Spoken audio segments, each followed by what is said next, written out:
Sa video nga na ito ay isi-share ko sa inyo ang tips sa pag-aalaga ng ating mga epicea plant. Ito po ang ating epicea. So kung familiar kayo dito, this is a very common plant and ano po siya, trailing and also pwede po siyang ihanging plant sa ating mga garden.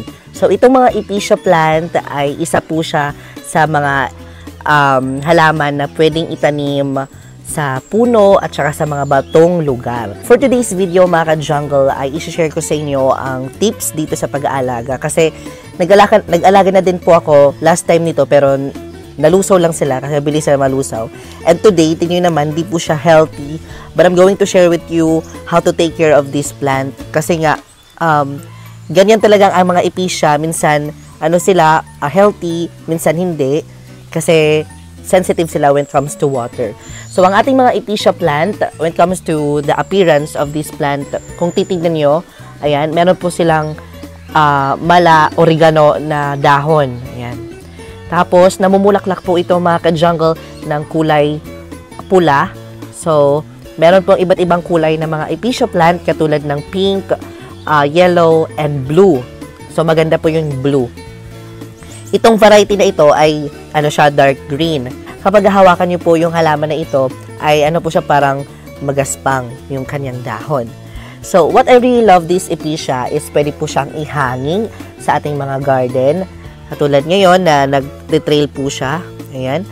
And then, what I really like this one, dahil namumulaklak po siya, unlike sa mga baby tears natin na mga nakahanging lang. Ito, namumulaklak po siya. So, kapag nasa outdoor naman, umuulan, at saka walang tigil ang buhos ng ulan, pwede siyang itago doon. Kaya nga tinatago siya palagi doon sa gilid. Kasi nga, para hindi maulanan masyado, hindi siya malusaw. And then kasi kapag sobrang tubig ng kanyang ugat, it will go into root rot o pagkabulok ng kanyang ugat, kaya naman namamatay yung ating mga epicea plant. When it comes to watering naman mga ka-jungle, kapag tatansyahan nyo, kapag medyo dry na yung soil, magdidilig kayo na. Pero pag basa pa, wag nyo munang diligan. Kasi tendency kapag sobrang tubig dito or medyo moist or parang saggy soil, tendency nagkaka-root rot po siya o nabubulok yung kanyang ugat. Yun, namamatay yung ating mga epicea plant. Yung mga epicea plant is also a traditional plant. Yung ating mga lolo-lola, meron ito, di ba? Kasi nga, traditional na halaman na ito. So, doon naman tayo tungo sa ating fertilizer. I don't usually give a fertilizer to this plant kasi nga, hindi naman po siya same ng ating mga ibang plants na need the fertilizer. Ito kasi, okay naman din kahit hindi tayo pero kung depende sa inyo, pwede kayong maglagay ng bitsin as your main fertilizer o liquid fertilizer. Pero hindi ako naglalagay. Okay naman sila, 'di ba? Yun lang kasi nga nandun sila sa lilim, medyo hindi sila healthy ngayon. Pero maganda talaga yung ating mga epicea plant. So iba-flash ko yung napakagandang picture ng mga epicea plant. Sobrang ganda nila. So when it comes to investment, kung gusto niyo mag-collect nito, tapos merong ROI, return, return investment talaga. So sa mga business-minded, pwede naman kasi nabebenta naman to. Nabili ko kasi ito sa sa Tacloban, which is doon sa garden shop. 200 pesos, depende sa laki o kapal. So pwede kayong mag-invest nito para in the long run, kung gusto niyo magparami, at least ito, pwede nitong paramihin dito, magpro-propagate kayo nito. So, ngayon, ipapakita ko naman kung paano mag-propagate. So, I'm going to share with you naman kung paano ma-propagate itong ating mga epicea plant. So, very simple lang. So, kukuha lang kayo ng mga babies dito. Kukuha. So, ikakat nyo lang. Pwede dalawa. Ayan.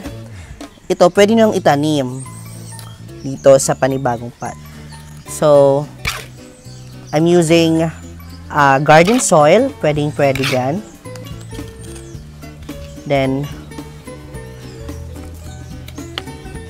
so, simple lang magtanim ng mga epicea plant. So, itutusok nyo lang yan dyan. Para lang kayo nagtatanim ng mga Fithonia. Since basa yung ating soil, hindi muna natin didiligan yan. Bukas na natin didiligan yan. Or i-sprayhan yan. Pero kung hindi naman basa, pwede kayong magdilig. Kasi umulan kahapon. So, simple lang mag-propagate yan. Simple lang. Same lang ng mga halaman. So at least meron na kayong panibagong epicea plant. Tsaka huwag kayong mag-alala, nagputol tayo dito kasi mas mararami yan. Yan.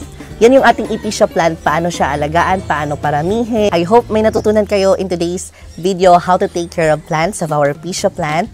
And don't forget to share this video para makita din ng karamihan. And I will see you next episode mga ka-jungle because more plant, less stress.